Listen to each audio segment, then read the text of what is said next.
This is the next part of the story of William Fairchild, the boy who was reborn into a world of swords and magic with nothing but production skill, and turned it into the most valuable power in the kingdom. Here is a quick recap of where we left off. Last time, the Vandal Empire tried to claim William for themselves, and the two nations almost went to war over it. Princess Flora shut that down without a single sword being drawn. She traded the kingdom's wheat and medicine for the Empire's iron and turned an enemy into an ally. To stop William from being taken away, the king got him engaged to Flora, and Flora suggested he marry his childhood friend Letty too. Both engagements were announced at the treaty celebration and William was made a count. Flora awakened as an apostle as well, with the skill charisma. Everything was going great, except for one thing. William had been handed a huge stretch of southern wasteland, and nobody was brave enough to live there. Plenty of land, no people. And just as he was stressing over it, his body lit up with a divine light. A new power had woken up inside him, and something was pulling him toward the world tree. Here is how the story continues. William, Theo, and Oliver traveled to the elf forest. Luna and the Elder welcomed them, and Luna proudly used her own magic to open the entrance to the World Tree's sanctuary. Inside the beautiful garden, William took out a purified magic core along with wood and glass. He activated his production skill, visualizing a small, hardworking assistant. A warm light covered the materials, and when it faded, a small wooden figure stood there. It began walking toward William. The Elder was shocked, explaining that William had just created a wood golem, a feat of ancient alchemy that had been lost to the world for ages. The wood golem William created is about 1 meter tall, looking like a cute wooden doll with round glass eyes. To everyone's surprise, the golem understands William's words and nods when spoken to. Luna finds it adorable and gives it a hug while the others notice that despite its small size, it is incredibly strong, easily lifting heavy log. Oliver points out that these golems are the perfect solution to their labor shortage in the wasteland. The Elder explains that while magic cores are usually born from negative energy and power monsters, the World Tree's purification turns them into the heart of a helpful golem. William realizes he can produce dozens of these a day. He also discovers he can store them in his magical inventory, making it easy to transport a whole workforce to any location instantly. Back at his workshop's basement, William experiments further with Theo and Oliver. He keeps this a secret from the rest of the staff to avoid unnecessary drama or government interference. He discovers that using iron instead of wood creates a much tougher iron golem, and using plastic for the eyes makes them lighter and more durable. The type of magic core used also changes the golem's size. Standard cores make small assistants, but when William uses a purified core from a special species monster and adds mithril to the mix,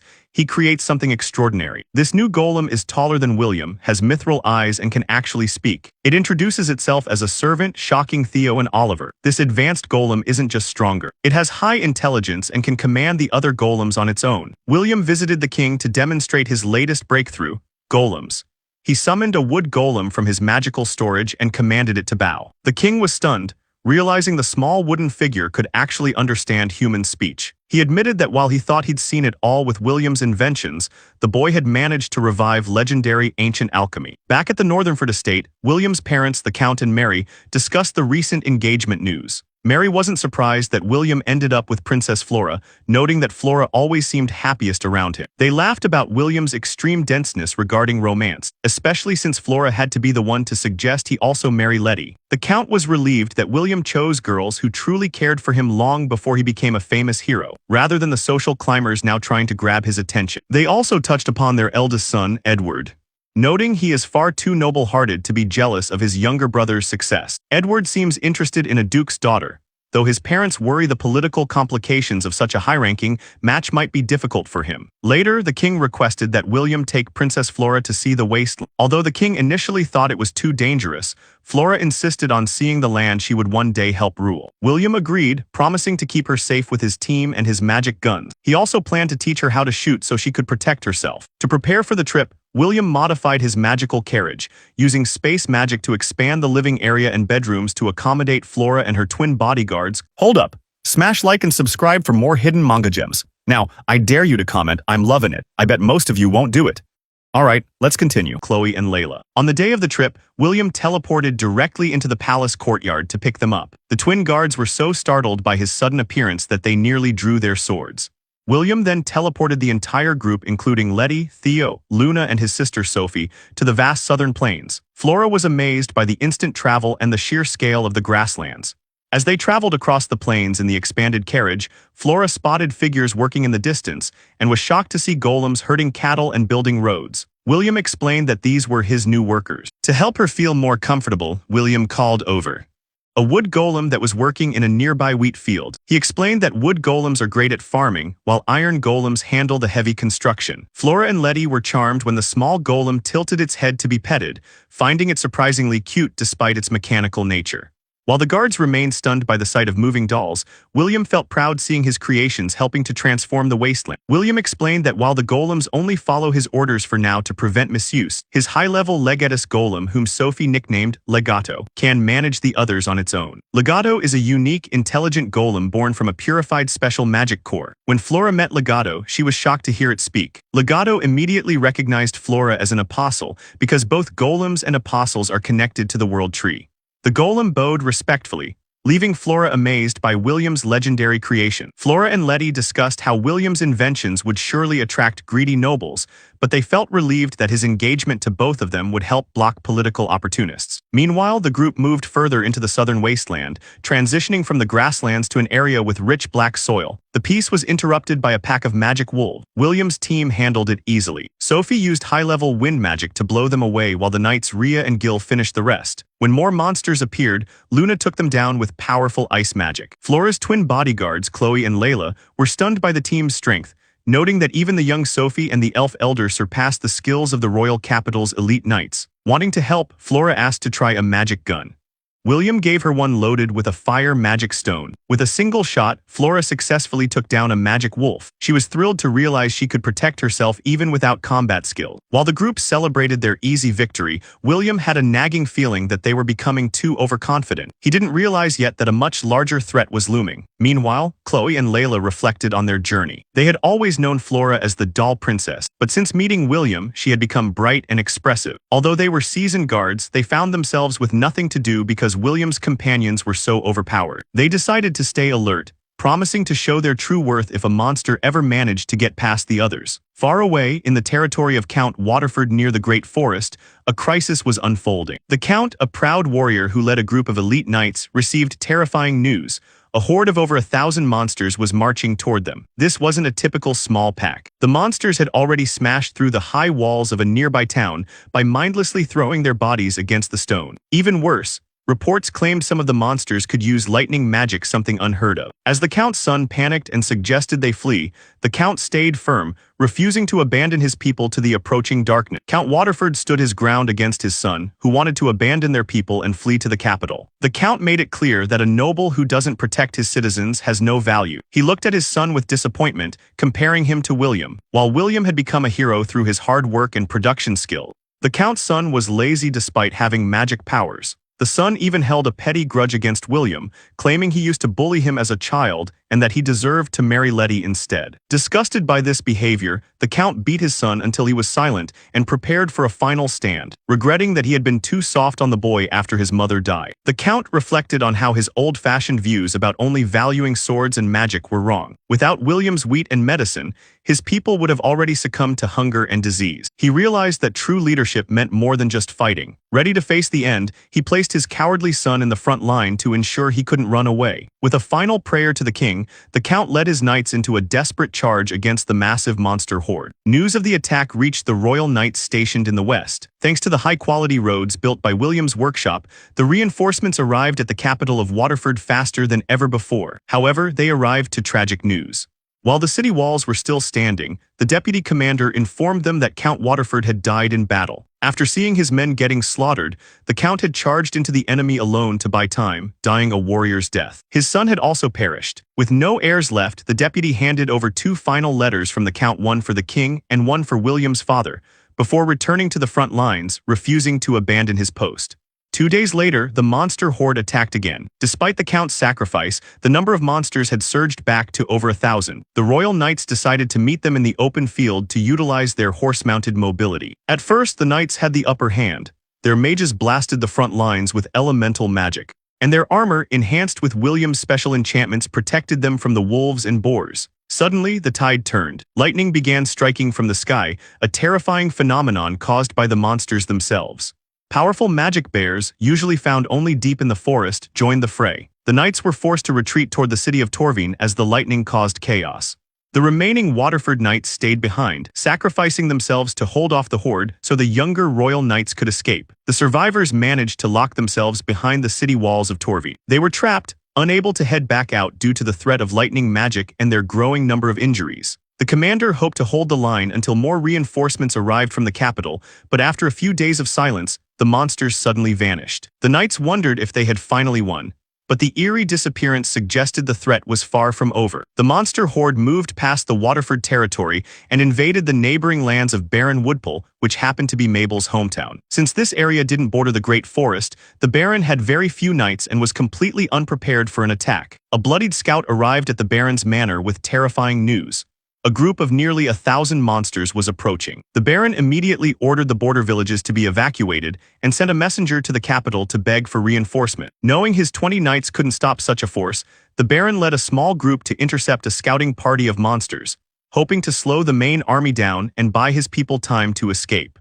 Back at the workshop cafe, Sophie rushed in to tell William that Mabel was crying in her room. Mabel had received a letter via carrier pigeon, the fastest way to send emergency news stating that her home was under attack. Surprised that monsters had reached a territory so far from the forest, William and Sophie grabbed Mabel and used teleportation magic to warp directly to the outskirts of the Woodpole estate. They found Mabel's mother, who confirmed that while the Baron had successfully fought off a small group of monsters, he had been injured and a massive army was still closing in. William and Sophie met with Baron Woodpole, who was covered in bandages. He explained that the monsters had split into several groups and were heading straight for the capital. The situation turned even bleaker when the messenger returned from the Royal Knights. He reported that the knights stationed in the west were trapped and heavily injured after the battle in Waterford, where the Count and his son had died. With no nearby help available, it would take at least 3 or 4 days for reinforcements from the royal capital to arrive, time the Baron didn't have. Despite the desperate situation, the Baron remained calm and refused to blame the royal knights,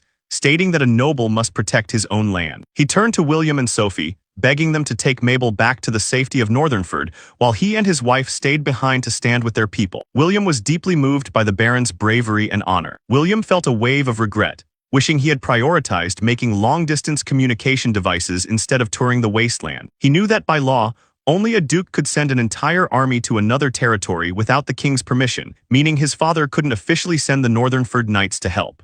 However, Sophie pointed out a loophole. While an army couldn't move, a small group of elite fighters could. William and Sophie decided to form a small strike team of their strongest friends, the same group that explored the southern wasteland, to help the Baron hold the line. William knew he wasn't a frontline fighter, but with his magic guns and teleportation magic, he could provide support and ensure a quick escape if things got too dangerous. After leaving a note for Mabel, William and Sophie teleported back to Northernford to persuade their father to let them go. They found him in his office, already worried about the news from Waterford, and explained that the monster threat had now reached the gates of Woodpole. William's father agreed to let them go, but only if William promised to use his teleportation magic to escape the moment things got too dangerous. With his father's blessing, William and Sophie immediately started preparing. William rushed to his workshop to pack magic guns and special magic stones charged with powerful spells. Sophie changed into her enchanted gear and grabbed her mithril staff, ready for battle. They first went to the training grounds to recruit their regular exploration team. Ophelia and Gilbert didn't hesitate for a second. They insisted on coming along, saying that true comrades face danger together. Next, they went to the workshop to talk to Theo. He also volunteered instantly, wanting to protect Mabel and stand by William as a loyal follower. Oliver, the workshop manager, decided to stay back to handle logistics and equipment supplies, ensuring the team had everything they needed from the rear. William and Sophie then teleported to the elf forest to inform the elders. The Great Elder was worried, but understood that William's role as the savior meant he had to fight the growing darkness. While the Elder advised against sending a large group of elves into an open field battle where they aren't as effective, Luna, the elf chief, refused to stay behind. She insisted on joining the team, bringing along 2 elite guards. Orasniel, a skilled close combat fighter, and Erenrul, an archer William had previously rescued from slave traders. Back at William's room, Letty was already waiting. As William's fiancée and a skilled swordswoman, she made it clear she was going wherever he went. With the full team assembled, William, Sophie, Letty, Theo, Ophelia, Gilbert, Luna, Orasniel, and Erenrul, they teleported back to the Woodpole estate. Baron Woodpole was shocked to see them return with a group of elite fighters and elves. William explained that while he isn't a legendary hero, he has unique magic and reliable friends who have survived many battles in the wild lands. Seeing their determination and the legendary teleportation magic in action, the Baron finally accepted their help. William also handed over a stock of enchanted armor to help the Baron's few remaining knights survive the upcoming onslaught. William handed out the resistance enchanted armor to the Woodpole Knights. They were thrilled, realizing this gear could actually protect them from monster fangs and claws. William used his production skills to instantly resize the armor for each man, with Theo and Mabel helping out. Baron Woodpole, who already respected William's crafting abilities, was impressed that he could also use enchantment magic. The Baron reported that the monster swarm was approaching in waves rather than one massive block, which was a bit of relief. Despite his injuries, the Baron insisted on fighting. To keep him safe, William gave him high-grade mithril armor with 4 different resistances, explaining that his father had already approved giving it to him if things got desperate. Sophie added that Mabel would be devastated if anything happened to him. Moved by their kindness, the Baron thanked them, and Mabel wiped away her tears as the team prepared to move out. The group set out on horseback toward the main road. William and his team reached a valley where they decided to make their stand, using the narrow terrain to negate the monsters' numbers. As a massive dust cloud and the sound of trampling feet approached, William and Theo got to work. Theo used earth magic to raise walls on the sides of the road, while William coated them with stone using production magic to make them unbreakable. They narrowed the path, dug deep pitfalls, and built iron-reinforced wooden towers for the archers and mages. The first wave consisted of magic wolves and magic dogs. The Woodpole mages opened fire, followed by massive blasts from Luna and Sophie. The magic decimated the front lines, but the monsters remained eerily organized, unlike the wild ones William had faced before. When the survivors tried to bypass the pitfalls, William used his magic gun to pick them off, surprising the Baron with yet another secret weapon. A large lead wolf in the back barked orders, causing the monsters to start avoiding the traps. Realizing a tactical leader was present, William ordered the team to target it. Irenril showed off her incredible archery by pinning the leader's leg with a precise shot, allowing Orasniel to finish it off with a high-level wind spell. With their leader dead, the remaining wolves fell into chaos and were quickly wiped out. While the knights celebrated the first victory, the Baron warned that this was only a scout force.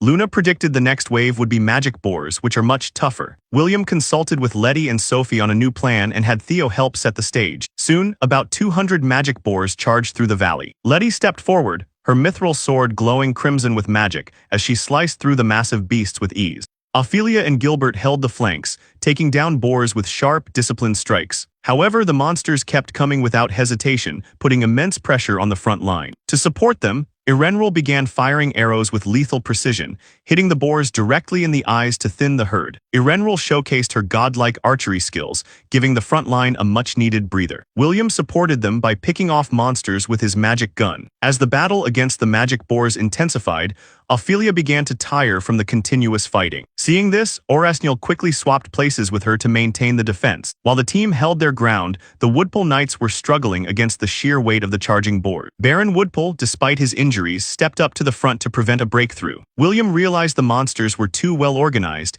and spotted a massive lead boar directing the swarm from the rear, protected by a guard detail. William decided it was time for a bold move. He grabbed Letty and Sophie and used his teleportation magic to jump to a high ledge overlooking the valley. From this vantage point, Sophie unleashed a high-level tempest spell, a massive blast of wind that tore through the leader's guards. To finish the job, William teleported the trio directly onto the battlefield near the wounded leader. He stunned the beast with a fire spell from his magic gun, allowing Letty to deliver a finishing strike with her crimson glowing sword. With the leader dead, William grabbed the monster core and teleported everyone back to safety. The leaderless boars fell into chaos, stumbling into pitfalls until the sun set and the remaining monsters retreated. Exhausted, the team returned to the Woodpole estate to rest. The next morning, despite the short winter day, they prepared for another wave. William was worried about the thinning front line due to the knights' injuries, but unexpected help arrived. A group of dwarves led by Yakos showed up at the gates. They had heard the news and came to help Mabel and William. William warned them that he would teleport away if things got too dangerous, but Ayakos explained that dwarves are experts at surviving by digging into the earth if needed. They also arrived with heavy armor and supplies sent by Oliver, who had managed everything from the rear. With the dwarves acting as a heavy shield unit, the team's defense was significantly strengthened. Back at the valley, the third day of battle began. This time, a mixed swarm of wolves, boars, and deer approached. The monsters had learned from the previous day. The boars used large rocks to fill in the pitfalls, neutralizing the traps. However, William was ready. He and the dwarves had constructed a sturdy iron fence at the front of the defense line. When the boars tried to ram through, the dwarves used their heavy hammers to smash their snouts. As the monsters crowded against the fence, Sophie and Luna rained down magic, using efficient low-level spells that packed a punch due to their high mana. When the enemy numbers thinned, the gates were opened and Letty led a charge, her sword cutting through the beasts with ease. Irenrul continued to provide precision fire from the towers, while William used his magic gun to cover the mages as they recharged. The battle was intense, but the new reinforcements and tactical upgrades were holding the line. The battle intensified as Sophie used magic stones packed with her combined spells, creating massive explosions that sent monsters flying. Despite the team's constant efforts, the waves kept coming, and the sheer number of enemies was far greater than the day before. Eventually, the pressure became too much, and a section of the iron fence snapped. Knights and dwarves rushed to plug the gap with their shields, but injuries started piling up. Even with the enchanted armor William had provided, the fatigue was setting in. One of the dwarves took a hit to the arm, and Ayako stepped in with his mace to drive the beast back, showing his fierce determination to protect Theo and the team. The situation looked grim. Luna, usually calm, urged William to use his teleportation magic to escape, insisting that his life was too important to lose here. William hesitated. While they could escape to safety, the Baron's knights would surely be wiped out. Baron Woodpull himself shouted for them to leave, thanking them for fighting so hard. Just as William was about to call for a retreat, a brilliant, divine light suddenly covered Letty. The monsters froze at the sight of the glow. As the light faded, Letty looked at William and asked to borrow the golems he had created. Before he could wonder how she'd reach them, she used a new golem summon skill. In an instant, over 100 golems, the ones William had built for developing the southern lands, appeared on the battlefield, fully armed and ready. A Legatus golem knelt before Letty, acknowledging her command. Under her leadership, the golems moved with perfect coordination. The smaller wood golems worked in teams to take down monsters, while the larger iron golems supported the knights and protected the mages. This sudden reinforcement turned the tide, boosting everyone's morale. Theo noted that Letty had likely awakened as the fourth apostle, the general, a leader destined to command William's creations with unmatched bravery. With the golems holding the line, the team finally had a moment to breathe and eat. Luna explained to William that an apostle only awakens when they have a deep bond of loyalty or love for the Savior. Realizing how much Letty and Flora cared for him made William feel both bashful and more determined to protect them. Letty herself had become even stronger, her mithril sword glowing crimson with her magic sword skill, now scattered flaming petals with every swing, damaging any monster nearby. As the sun set, the monster swarm finally retreated. Back at the Woodpull estate, the townspeople cheered for the heroes. William kept the golems hidden in his magic storage to avoid unnecessary questions. Inside the mansion, a tearful Mabel thanked Sophie and the dwarves for saving her home. Later that night, the team gathered in William's room. Letty explained that she now instinctively knew how to summon and command the golems through a mental link. Everyone agreed that her new power was a game changer, capable of shifting the scale of any battle. After the battle, William noticed that while the golems were incredibly effective, their bodies were battered with scratches and dents from monster claws. Since he had created them using his production skill, he realized he could likely repair them the same way. He experimented on a small wood golem, focusing his mana and imagining its original form. A magic circle glowed and the golem's wounds vanished, leaving it as good as new. Seeing this success, William and Theo spent the night repairing the entire golem squad. Mabel joined them, bringing snacks and staying to help. To prevent future damage, the three of them worked together to craft reinforced wooden shields for the smaller golems and heavy iron shields for the larger one. Mabel expressed her frustration at being unable to fight alongside them, so William decided to trust her with a secret. He gave her a spare magic gun and asked Theo to train her on how to use it, prioritizing the safety of the people over keeping the weapon a secret from the king. The next day, the monsters launched another massive assault. The defense was now a solid wall, with the dwarves acting as heavy tanks and the iron golems using their new shields to block the charge. Letty led the offense, her magic sword leaving trails of flaming petals as she cut through the swarm. Sophie and Luna coordinated their magic, while Irenrul provided air support with her godlike archery. Suddenly, a massive alpha wolf with a terrifying aura appeared. This special species was far stronger than the others and instantly smashed through the defense line, threatening the mages in the back. Before it could reach them, the Legatus golem stepped in, clashing its greatsword against the beast's claws. Letty used her mental link to coordinate with the Legatus golem, creating an opening for Sophie. Sophie unleashed a high-level tempest spell, a massive roar of wind that sent the alpha wolf flying back. Luna followed up immediately with a devastating inferno cyclone, a rare fusion of fire and wind magic. The resulting explosion was so powerful it vaporized the monster, leaving only a large magic core behind. With their leader gone, the the monster swarm lost its coordination and began to scatter. The knights cheered, thinking the battle was won, but their joy was short-lived. A fresh, even larger dust cloud appeared on the horizon. Another massive wave of monsters was approaching. The team was exhausted, and the mages were low on mana. Just as despair started to set in, the sound of rhythmic hoofbeats echoed across the valley. A large unit of knights charged into view, flying a flag with a silver shield on a green background. William recognized it immediately. It was his father's army from the Fairchild estate. Even though it was technically illegal to move an army into another noble's land without royal permission, his father had brought nearly 400 elite knights to save them. The borderline earl led the charge, his light sword skill cutting through monsters like paper. The tide of battle finally turned as the fresh reinforcements began wiping out the swarm. However, just as victory seemed certain, a sudden bolt of lightning struck down from the sky directly toward the charging knights, signaling a new and dangerous threat. The lightning bolt struck the charging knights, but to William's relief, no one fell. He had previously equipped his father's army with armor enchanted with magic resistance, specifically designed to handle such elemental attack. Seeing the knights shrug off the lightning and continue their charge, William felt a huge weight lift off his shoulders. Luna noted that the lightning was coming from a magic tiger, a high-level monster leading the swarm. William realized that the waves they had been fighting earlier were just the vanguard. This was the true main force of the Dark Army. While the Fairchild Knights were holding their own, the battle was far from over. The monster main force was packed with dangerous beasts like magic bears and deer, and the knights were starting to show signs of fatigue. William and his team wanted to help, but Sophie and Luna were low on mana and the golems were badly damaged. Just as the situation became tense, the sound of more horses echoed from the north. A new army appeared, flying a blue flag with a white griffin, the Knights of the Duke of Sheffield. Lucas, the Duke's son, led the charge alongside William's older brother, Edward. Edward had grown incredibly strong, firing off waves of sword energy that cut through the monster ranks with ease. With the Fairchild and Sheffield armies squeezing the monsters from both sides, the swarm began to crumble. The magic tiger tried to escape using its incredible speed, but William's father and Edward cornered it. Edward weakened the beast with rapid sword strikes, and when it finally slowed down, the borderline earl finished it off with his ultimate move. Divine Light Pillar, a massive beam of light that vaporized the leader.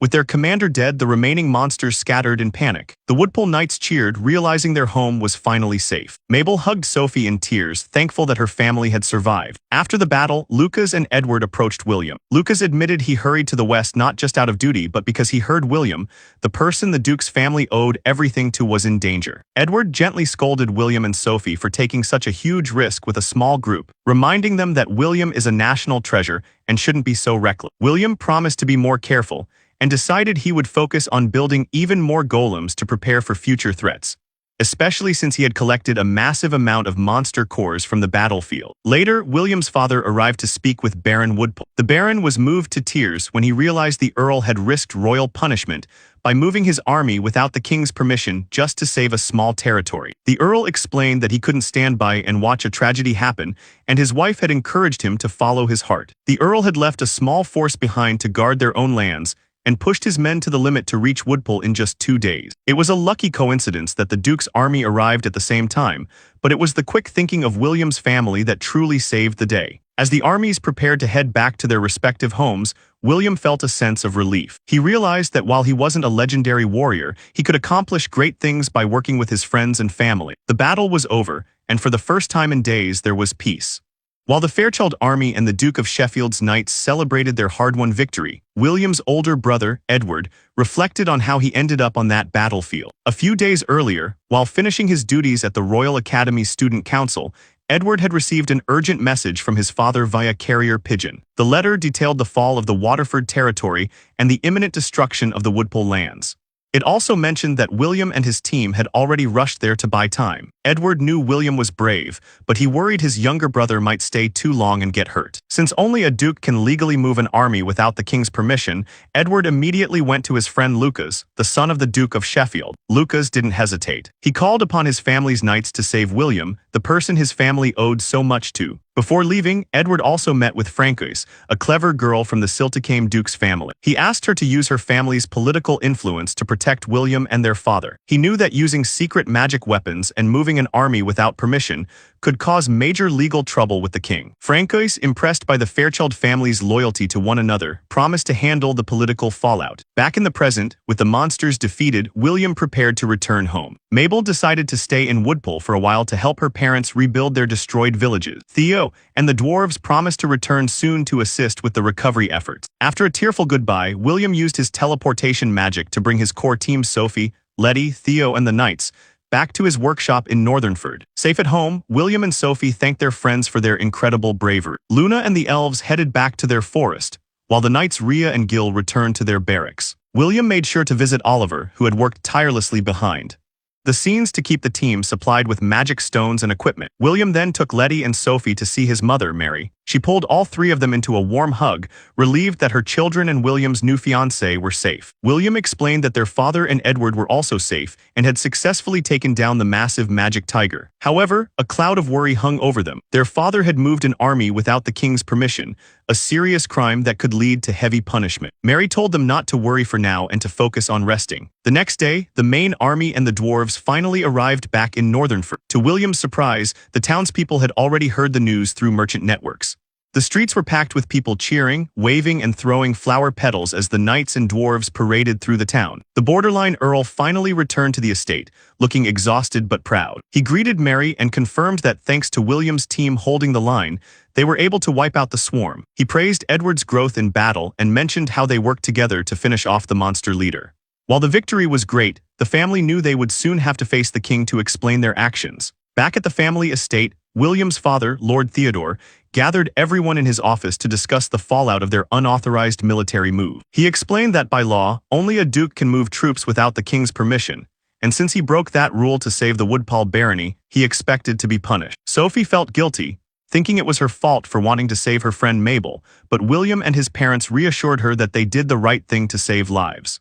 Even if Theodore lost his title, they joked they could all just work at William's successful trading company. William's fiancée, Letty, stood by them, saying she'd rather do what's right than follow a bad rule. The next day, William talked to his apprentice Theo and his butler Oliver at the workshop. Theo promised to follow William no matter what happened. Oliver was confident that the king wouldn't be foolish enough to punish a hero like William, who had become a vital figure in the kingdom. Soon after, William and his father used teleportation magic to reach the capital and meet the king. In a private meeting, Lord Theodore knelt before King Edgar II and apologized for breaking the law. However, the king told him to stand up, looking annoyed that everyone expected him to be a villain. The king explained that the law was meant to stop nobles from fighting each other, not to stop them from saving the country from monsters.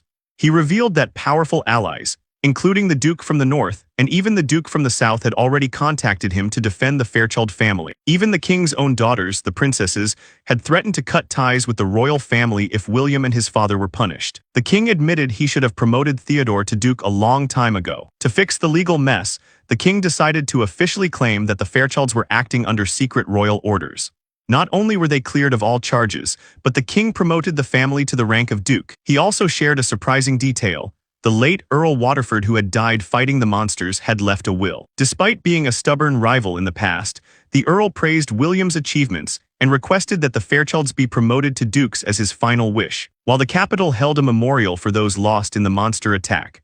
The big celebration for the victory was scheduled for the new year. The king told William to take a break while the paperwork for their new duke status was processed, but William couldn't sit still. He teleported back to the Woodpole barony to help with the recovery. He found Theo, the dwarves, and the workshop staff already working hard to fix the roads. William rolled up his sleeves and joined his team, happy to see that despite the chaos, everyone was working together to rebuild. William noticed that the road repairs in the Woodpole barony were already being handled perfectly by his team, so he decided to focus on rebuilding the destroyed houses instead. He met with Baron Woodpole, who was hesitant to let their savior work, but William insisted that, as a producer, he was more useful rebuilding than fighting. He agreed to take a small fee to make the Baron feel better and headed to a badly damaged village with his student Mabel. The village was a mess, with almost every home destroyed by the monster swarm. Thankfully, because the Baron's knights had held the line earlier, everyone had evacuated safely. William listened to the village chief's descriptions of the old layout and got to work. Using his storage magic, he pulled out massive amounts of wood, iron, and glass, shocking the local. He activated his production skill,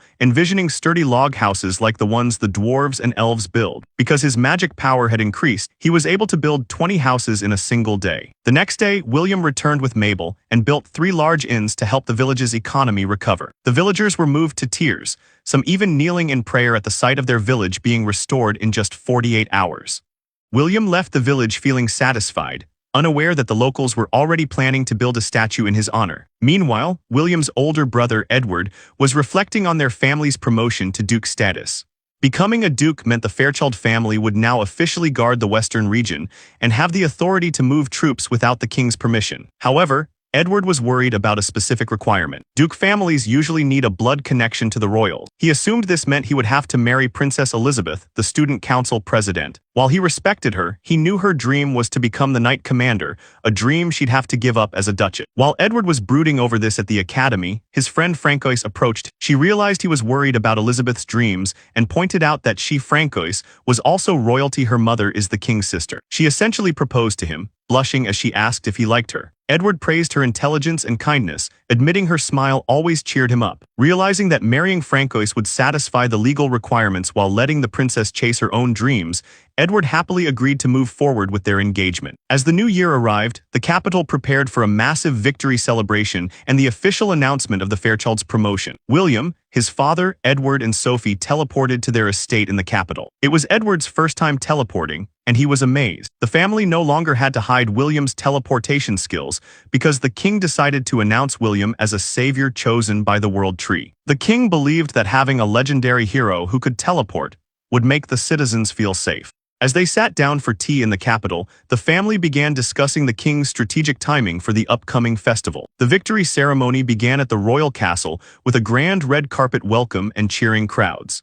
Inside the hall, the kingdom's top nobles gathered as King Edgar II took the stage with his daughters. The king started his speech by honoring the late Earl Waterford for his sacrifice and praising Baron Woodpall for standing his ground against the monster swarm. The king then shocked the room by introducing William, explaining that he is the savior chosen by the world tree. To prove William's legendary status, the king called him forward, and William used his teleportation magic to appear instantly in front of the throne. The king explained that William's production skills and ancient magic are signs of a hero meant to fight the growing darkness. He then officially announced that the Fairchild family was being promoted to the rank of duke. To satisfy the tradition of dukes having royal blood, the king announced the engagement of his niece, Francois, to William's older brother, Edward. The crowd cheered as the two stood together, knowing they would marry after graduating from the academy. The promotions didn't stop there. Because the western region needed a new strong guardian, the king promoted Letty's father, Earl Cardiff, to the rank of Margrave. Letty was moved to tears seeing her family's hard work finally recognized by the crown. Next, the king surprised everyone by promoting Baron Woodpall to a viscount and giving him extra land from the former Waterford estate as a reward for his bravery. Finally, to honor the fallen Earl Waterford, the king allowed a distant relative to inherit a smaller portion of the estate and keep the family name alive as a viscount, a move that made the conservative nobles very happy. After the official ceremony, a massive parade began through the capital. The Fairchild family, along with Francois, led the procession in open carriages. William followed in the next carriage with Letty and Princess Flora. Although William felt a bit awkward being the center of attention, he understood that this celebration was necessary to give the people hope and show that the kingdom was ready to fight back against the monsters. As the carriages moved toward the main plaza, the citizens roared with excitement, celebrating their new heroes and the return of peace. Princess Flora revealed that she had been ready to leave the royal family if William and his father were punished, but thankfully, the king never intended to do so. She also worried about her older sister, Elizabeth, who dreamed of becoming the knight commander. Since the Fairchilds were now dukes, tradition required a royal marriage to their family. Flora feared Elizabeth would have to give up her dreams to marry William's brother, Edward. However, Elizabeth cleared the air, explaining that their cousin Francois had already made moves to marry Edward. This allowed Elizabeth to keep chasing her goal of leading the knights, while still satisfying the royal blood requirement for the new dukedom. Back in Northernford, William finally took a much-needed break. After the intense battles and the victory ceremony, he spent his days sleeping in and enjoying the quiet winter. The drought had finally ended, replaced by a beautiful blanket of snow. William visited the elder in the elven forest, who confirmed that defeating the monsters had weakened the dark forces and allowed the world to start healing. While relaxing at his workshop's cafe, William enjoyed a warm bowl of traditional stew with his apprentice, Theo, and the other craftsmen. Seeing everyone shivering despite the fireplaces, William started thinking about how to make life more comfortable. He decided to create a central heating system using magic stone. Since he didn't know the exact mechanics of modern heating from his past life, he asked his butler, Oliver, for help. Oliver, who had become incredibly skilled at accessing the Akashic records, a mystical source of all knowledge, managed to find the necessary information in just a few days. With the technical details ready, William prepared to start his next project to keep his people warm during the cold winter. William consulted Oliver to finalize the design for the heating system. Oliver suggested a water-based system inspired by his knowledge of the Akashic records, where a boiler heats water and sends it through pipes to radiators under the window. William used his production skills to install the system in his workshop. After a successful trial run that kept the entire building warm without the mess of a fireplace, the craftsmen were so comfortable they joked about moving in. William then installed the system at the Fairchild estate. His mother and Sophie were thrilled to finally have a warm house during the winter, and even the maids praised how comfortable the hallways had become. Realizing the potential of this invention, William traveled to the capital to report it to the king. At the castle, William met with King Edgar II and the Prime Minister. He explained how the central heating worked using magic stone. The king was impressed, noting that this could save many elderly and sick people during harsh winters. However, since the system required many magic stone, the king decided it was time to reveal the secret that William could purify monster cores into magic stone. To see the invention for himself, the king insisted on an unofficial visit to William's territory. 3 days later, William used his increased magic power to teleport the king, Princess Flora, and 3 guards directly to the Fairchild estate. The king was amazed by the instant travel and even more impressed by the heating system, especially how it kept the hallways warm. Princess Flora pointed out how life-changing this would be for the public. The king officially decided to roll out the heating systems across the kingdom, prioritizing hospitals before the royal palace.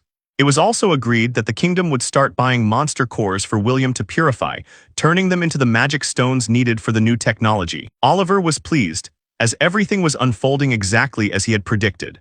After setting up the heating system, William decided to tackle a new problem: communication. During the recent monster attack, his father had to risk breaking the law because there was no way to get a message to the king quickly. To prevent this from happening again, and to help manage his family's growing territories, William decided to create a communication device. He thought about using his butler Oliver's Akashic records to find blueprints for a phone, but he realized that modern cell phones need towers and satellites that don't exist in this world. William decided to use magic instead. After clearing his head with some raspberry cake at the workshop cafe, he brainstormed while relaxing in his rocking chair. He realized he could use space magic to send sound across long distances. William headed to the basement and grabbed some purified magic stone. He infused them with space magic and used his production skill to shape them into small, boxy devices that looked like old-fashioned pagers. By focusing on his desire to save lives and connect people who are far apart, he successfully created 2 prototypes.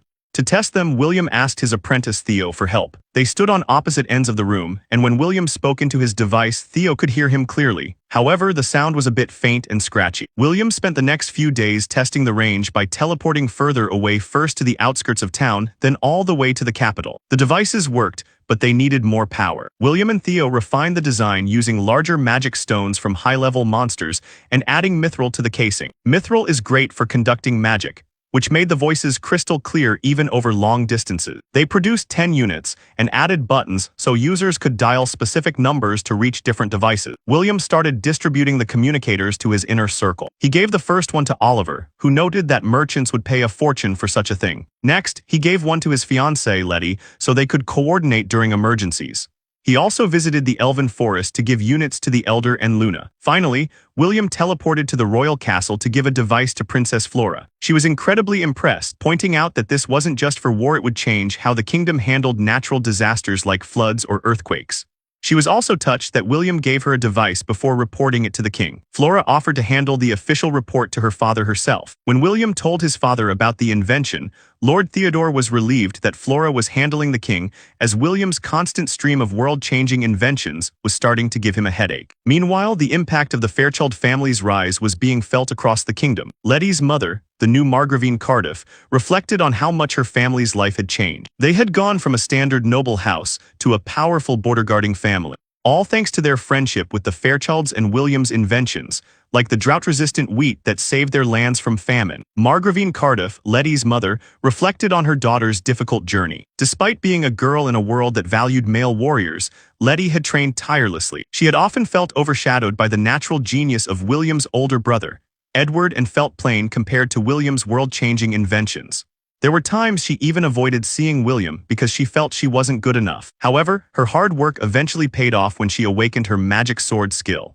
Seeing Letty recognized by the king and standing as a hero alongside William made her mother incredibly proud. Now that the Cardiffs were Margraves, the mother felt motivated to work just as hard as her daughter to support their new status.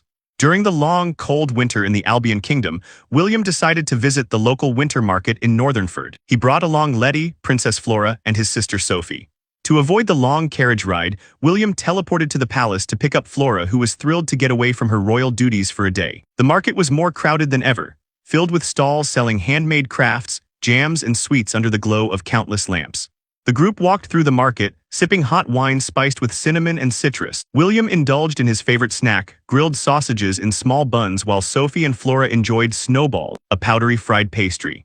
As they walked, William felt grateful for the people around him. He realized that he had only survived the challenges of the past year, from political pressure to monster attacks, because his friends and family had supported him. The girls ended up buying matching wool scarves and hats, looking like sisters. The sight made William feel a bit bashful, realizing they would all officially be family soon. He hoped that one day, he could start a winter market just like this in the southern wasteland. A few days later, William realized he needed to process the massive pile of magic cores he had collected during the battle at Woodpool. These cores were essential for making more communication devices and building a larger army of golems for the wasteland. Now that Letty had awakened her general skill, she could summon and lead these golems from anywhere, making them a vital part of the kingdom's defense.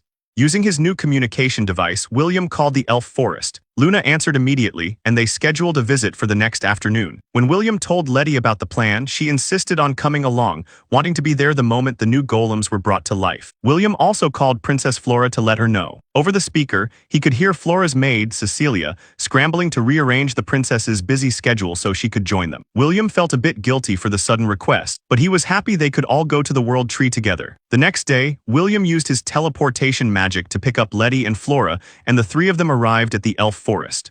Luna was thrilled to see them, and her grandfather, the elder, watched happily. Since Luna doesn't look like a typical elf, she struggled to make friends in the past, so seeing her bond with Letty and Flora warmed the elder's heart. Luna chanted the spell to open the entrance to the World Tree's sanctuary. Stepping inside, Letty and Flora were mesmerized by the beautiful flowers and the peaceful atmosphere, calling it a true paradise. The two girls have become so close lately, thanks to their daily chats on the communication devices, that they've started calling each other by their first names without formal titles. William brought out the monster cores he had collected. Between the golem's hard work and the knight's help, they had gathered about 300 cores. As he placed them around the World Tree, the tree's holy power began to purify them, washing away the dark aura. However, the massive core from the demon tiger, the leader of the monster army, was too corrupted to be purified instantly. Luna and the elder offered to keep it at the sanctuary to slowly cleanse it over time. With the cores left in good hands, the group teleported back to William's workshop. Since William's status as a savior and his ability to use teleportation and create golems were made public during the victory ceremony,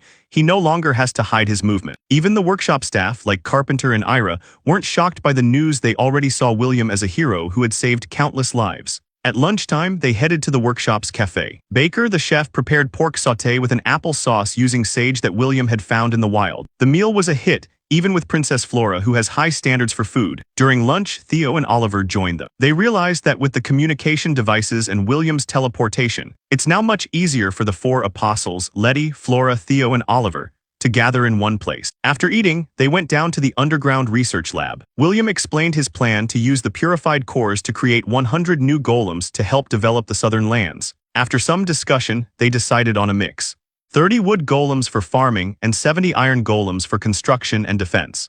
Flora mentioned that the king had asked if golems could be assigned to the royal knights, but William had to decline. Golems only follow orders from him and the apostles, which prevents them from being misused by the wrong people. Finally, William revealed he wanted to create a special golem using a large leader-class core and a rare gift he received from Prince Ernst of the Empire, adamantite. This rare metal is almost impossible to find in the kingdom. With everyone watching in excitement, William prepared to see what kind of powerful being this legendary material would create. William focused his magic to create the new adamantite golems. Using the monster cores from the fallen leaders of the wolf, boar, and deer armies, he gathered his mana and channeled it into the rare metal. The process took a lot more energy than usual, but soon, 3 massive, dull black golems stood before them. Unlike regular golems, these were capable of basic speech. The group discussed what to name them. Oliver suggested using Italian numbers since Latin was a bit hard to pronounce. They named the 3 golems Uno, Do, and Tree. Letty loved the names, finding them quite stylish. Next, William prepared to create a special leader-class golem using the purified core of the demon wolf and a mix of mithril and adamantite. He wanted a commander who could lead the others in both development and battle. As he poured a massive amount of mana into the materials, a sleek silver and black golem emerged. This golem was highly intelligent and possessed a powerful aura, even stronger than William's first special golem, Legato. They named him Dux, which means commander in Latin. Later, William received a call on his communication device from Letty. She informed him that the special cows he had requested from her family's territory were ready. William has been distributing these communication devices to his inner circle, including the apostles, his family, and even the king's knights, making coordination across the kingdom much easier. The next day, William teleported to the Cardiff estate to pick up the cattle. He met Letty's mother, Margaret, a kind and strong-willed woman who thanked William for helping Letty find her path as a warrior. William then took the 4 cows, 2 males and 2 females, to his ranch in the southern lands. These were Kerry cows, which looked exactly like Jersey cows from William's past life. He knew their milk was famous for being rich and perfect for making high-quality butter. After the cows settled in, William organized a trip to the ranch to test the milk. He brought along the workshop's chef, Baker, plus Letty, Sophie, and their guard, Rhea. It was Baker's first time experiencing teleportation, and while he was shocked by the instant travel, he quickly focused on the task at hand. At the ranch, the group saw wood golems happily helping the human staff with the animals. The atmosphere was peaceful, and even Letty remarked that the golems looked much happier working on a farm than on a battlefield. Thomas, one of the ranch workers, greeted them with a fresh can of milk squeezed that morning. Seeing the rich, creamy milk, Sophie's eyes lit up with excitement, ready to taste the famous Kerry milk for the first time. William decided it was time to make butter from the fresh milk. Since he didn't have modern machinery, he adapted a centrifugal separator to a size that a wood golem could use. One of the golems hopped onto the device and pedaled faster than any human could, quickly separating the cream. To finish the process, the whole group, including Letty, Sophie, and the chef Baker, took turns shaking containers of cream until their arms were sore. The wood golems, however, never got tired and proved to be the perfect helpers for dairy production. They spread the fresh butter on warm bread, and the taste was so incredible that it moved everyone to tears. Baker was so inspired that he immediately went back to the workshop to bake cookies using the new butter, which became an instant hit among the staff. Soon after, William traveled to Jizok, the capital of the Vandal Empire, along with Letty and Princess Flora. They were invited by Prince Ernst to attend the Empire's massive winter carnival. The city was initially gray and stone-heavy, but it transformed into a sea of color during the festival. Massive floats paraded through the streets, and people in costumes threw candy to the crowd. After the festivities, the group met with Prince Ernst. The prince thanked William for the food and medicine sent during the monster attacks, and expressed his gratitude for the alliance Flora had helped build. William revealed that he had used the adamantite gift to create powerful new golem. As a return gift, William gave the prince 2 communication devices. Ernst was stunned by the advanced technology and realized how lucky the Empire was to be allied with William's kingdom. Back home, William received a call on his device from the king, who requested a meeting at the royal castle to discuss future defense plans. When William arrived via teleportation, he was greeted by his former teacher, Erica, as well as the Prime Minister and the legendary Knight Commander, Countess Grandmanil. The group discussed how to strengthen the kingdom's military. Erica reported that she had successfully created stabilized magic stones that won't explode from simple vibrations, an idea originally sparked by William. The Prime Minister then moved the discussion to equipment. Now that the kingdom was allied with the Empire and had a steady supply of mithril from the new mines, the king wanted to mass-produce high-quality gear. Since William is the only one capable of enchanting mithril with 4 different special properties, the king officially asked for his help to equip the kingdom's elite forces with the same powerful gear used by the high-ranking family. William bowed to the king, accepting the request to produce mithril gear for the kingdom's elite forces. Even though the king had the power to simply command him, William appreciated that it was phrased as a request. The king explained that while only the royal knights and the high-ranking families like the Fairchilds and Cardiffs currently own mithril equipment, he plans to distribute it to noble houses living near monster-infested territory. Countess Grandmanil, the knight commander, was thrilled. She admitted it had been frustrating for the royal knights to stay on the defensive during the last crisis. She thanked William, acknowledging that the knight's struggle during the Woodpole battle put a lot of pressure on him. William humbly replied that they only managed because of their special gear, but Grandmanil smiled, reminding him that he was the one who created and enchanted that gear in the first place. She praised the unity between the Northern Duke's house and the frontier families, noting how rare it was for everyone to work together without jealousy. William reflected on how lucky the Albion Kingdom was. According to the Elf Elder, humans often fought amongst themselves during dark times in the past, but the current atmosphere in the kingdom was strong and cooperative. As William prepares for this massive task, here is a look at the key people supporting him. William's own family remains his strongest pillar. His father, Theodore, and mother, Mary, lead the Fairchild family with kindness, earning the love of their people. His older brother, Edward, has become a top-tier swordsman and is now engaged to the king's niece, Francois. Meanwhile, his younger sister, Sophie, has grown into a powerful mage under the tutelage of the Elf Elder, mastering rare elemental magic. Among his inner circle, his apostles have fully stepped into their role. Letty, his fiancée and childhood friend, has awakened as the general, allowing her to lead William's golem army. Princess Flora, also his fiancée, used her negotiator status to secure a vital alliance with the Vandal Empire. Theo, the dwarf blacksmith and William's first disciple, acts as his right hand in production, while Oliver, the son of a wealthy merchant, handles the commercial side of their operation. In the elf forest, Luna leads her people and protects the world tree alongside the wise elder. Both have been essential in purifying monster cores and exploring new land. Back at the Cardiff estate, Letty's parents continue to support the alliance while the kingdom's leadership, including King Edgar II and the royal knights, rely on William's inventions to keep the peace. With the Empire's Prince Ernst now an ally and the Northern Duke's family providing resources, William has built a network of friends and experts ready to face whatever comes next. Ophelia, William's guardian knight, led a small squad into the untamed grasslands for combat training. Accompanying her were 2 elves for scouting and a group of golems, including the intelligent adamantite golem, Uno. When the elf scout detected a pack of 15 monsters, 5 magic wolves, and 10 magic dogs approaching from the front, Ophelia quickly organized the defense. While the knights spread out to the flanks and the elves provided cover with bows and wind magic, Uno and the iron golems formed a solid front line. The golems responded to Ophelia's orders with a short "yes, ma'am," a phrase they picked up from William's team that had now become a popular catchphrase among the soldiers. The battle was efficient. The golems acted as a perfect shield, allowing the knights to strike from the sides without taking damage. Ophelia personally finished off the leader wolf with her mithril sword, noting how much safer these patrols had become. Thanks to the combined strength of knights, elves, and golems, the once dangerous grasslands were finally becoming secure. Meanwhile, William visited the southern ranch with his chef, Baker, and his guard, Gil. After the success of making butter, William wanted to try making cheese. Since he didn't have complex equipment ready yet, he decided to make cottage cheese. He taught the ranch hand, Thomas, how to heat the rich curry milk and add lemon juice to separate the curds from the whey. The result was a fresh, creamy cheese that everyone loved. Baker was so inspired by the new ingredient that as soon as they teleported back to the workshop, he rushed to the kitchen. A few hours later, he presented William with a freshly baked cheesecake. The taste reminded William of his past life, but it also made him realize a major problem. Fresh dairy, meat, and fish spoil quickly. To solve this, William went to his lab to invent a refrigerator. Using water magic stones, iron, and rubber, he channeled his mana to create a cooling unit similar to the ones from his old world. When he presented the finished fridge to the cafe, Baker was stunned, calling it a revolutionary invention that would change how they handle food. Oliver, seeing the commercial potential and the practical need, immediately insisted that they build more refrigerators for the ranch to keep their dairy products fresh at the source.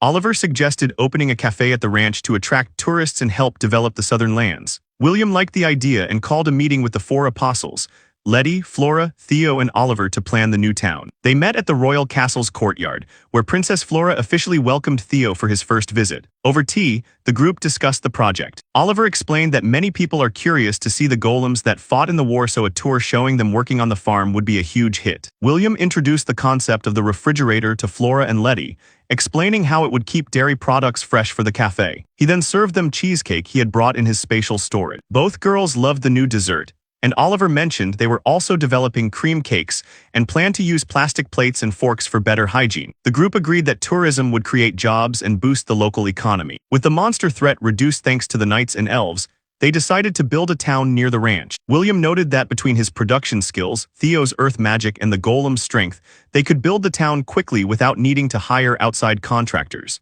Meanwhile, Edward's fiancée, Francois, reflected on how incredible William is. After receiving a communication device as a new member of the Fairchild family, she was stunned by its power. She realized that William's achievements from medicine to new materials were legendary. She felt honored to be part of his family and decided to help. She gave William a rare magic tool from her own family, the Siltyheim Dukes, which helps locate ancient ruin.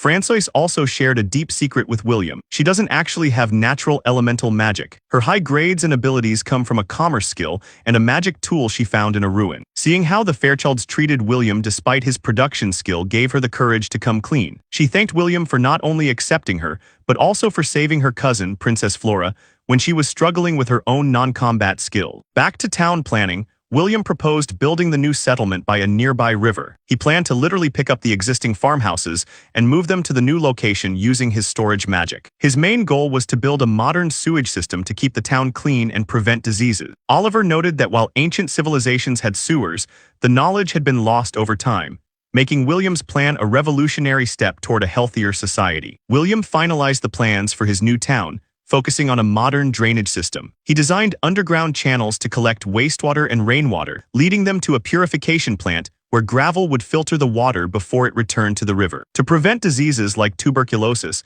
he planned wide streets to ensure every home received plenty of sunlight. He envisioned the carriage station as the town's front door, featuring a sturdy roof and a beautiful view of a main street lined with stylish shops and cafes. To make the town's cafe a landmark, William decided to use his space magic to expand the interior, making it much larger on the inside than it appeared from the outside. He also planned to install both heating and cooling systems to keep guests comfortable year-round. Following Oliver's advice, the cafe would use plastic plates and forks, a new, durable material William invented, to showcase modern convenience to visitors.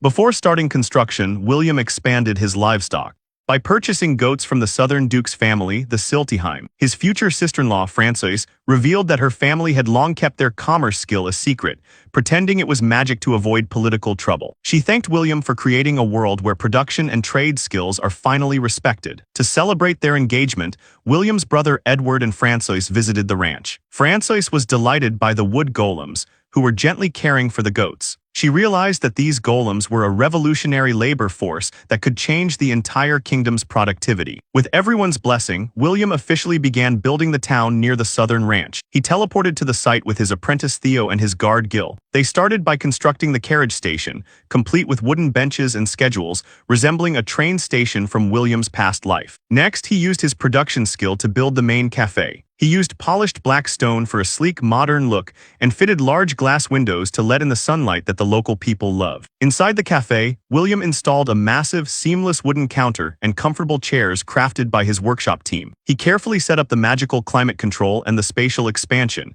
ensuring the building would amaze anyone who entered. After finishing the cafe and a nearby shop, William returned home to rest, preparing to move the existing farmhouses into the new residential area the following day. William heads to the village where the farm staff and their families live. To move them to the new town, he uses his production skill to store their entire houses into his magical storage. The staff and their children are shocked to see their homes vanish instantly, but William and his apprentice Theo reassure them that everything is safe. Even Theo shows off his growth by storing massive structures, proving he is becoming a top-tier magic craftsman. Once everyone reaches the new town site, the staff is amazed by the modern carriage station and the stylish cafe. William gives them a tour of the flagship cafe, and his fiancée, Leah, is stunned to find the interior much larger than the outside due to space expansion magic. William then begins placing the stored houses into the residential zone, carefully spacing them out to ensure every home gets plenty of sunlight for better hygiene. Since everyone in this world can produce water with basic magic, William skips building water pipes and focuses entirely on a modern sewage system. He explains to the curious children that this underground system keeps the town smelling fresh and prevents dangerous diseases like cholera by keeping the water clean. All waste is directed to a treatment plant where it's filtered through gravel before being released into the river. Next, William builds a branch office for his workshop. To make it stand out, he designs it to look like a giant metal milk can. While most buildings in the kingdom are made of wood or stone, William uses his skills to craft a sleek, cylindrical iron exterior. Inside, he uses space magic to fit a large dining hall, comfortable living quarters, and a basement workshop for maintaining the iron golems that will guard the town. He also sets up a station for a night squad sent by his father to handle security and manage any rowdy tourists. With the first phase finished, William names the town New Wrexham, as a tribute to the Cardiff family who helped him start the farm. He does this strategically to show other jealous nobles that the Fairchild family remains humble and respectful of their allies. The town's first official test guest arrives, King Edgar II. The king chooses to travel by carriage from the southern border to experience the journey like a tourist. He is highly impressed by William's upgraded carriages and the smooth, paved roads. Upon arriving, the king praises the unique milk can workshop and the modern cafe.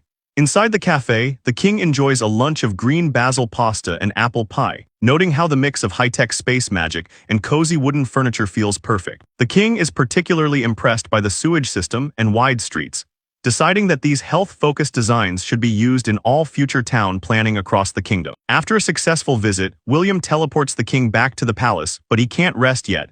Another high-profile guest is scheduled to visit next week. The week after the king's visit, William welcomes the queen and the prince to New Wrexham.